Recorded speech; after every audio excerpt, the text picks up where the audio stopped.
एक मैल प्रैक्टिसेस बहुत होती हैं, जिसके अंदर जब यूरिया दिया जाता है या जब फर्टिलाइज़र दिया जाता है तो ज़बरदस्ती उनको जो है कुछ ना कुछ और लेने के लिए मजबूर करा जाता है, जिससे आर्थिक जो है बहुत उनके ऊपर संकट पड़ता है। तो मैं रिक्वेस्ट करूंगी माननीय मंत्री जी से कि इस चीज़ को भी संज्ञान में लिया जाए और एक यूनिफॉर्म प्रोटोकॉल बनाया जाए, ताकि ये इस तरह की जो काम हो रहे हैं उनके खिलाफ बहुत सख्त से सख्त जो है पेनलाइजेशन हो। साथ ही साथ I would also like to know that whether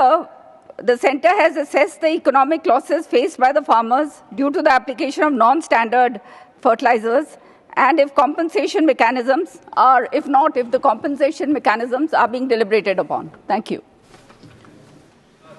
जहाँ तक उनसे ये कहा जाता है कि आप इसके साथ साथ कुछ और सामान लिया जाए, we certainly the ministry will discuss this issue with the dealers and with the companies, and we'll see to it that such type of activities जिससे farmers को दिक्कत आए इसका हम ध्यान रखें, दिक्कत ना आए इसका हम ध्यान रखेंगे। दूसरी बात जो इन्होंने कही कि जो सब स्टैंडर्ड मटेरियल है, जो फर्टिलाइज़र कंट्रोल ऑर्डर के तहत सेक्शन 19 के तहत उन पर एक्शन होता है और उसको हम प्रोहिबिट करते हैं मार्केट में आने से, जिस कंपनी का भी पकड़ाता है, आगे क्वेश्चन आया है उसमें हम उसका जवाब देंगे, जिस कंपनी का भी पकड़ाता है उसकी सब्सिडी में जो पेमेंट अमाउंट बचा हुआ होता है उससे हम उसको हम सीज करते हैं और उस पर हम पेनाल्टी लगाते हैं। इस बात को हम करते हैं।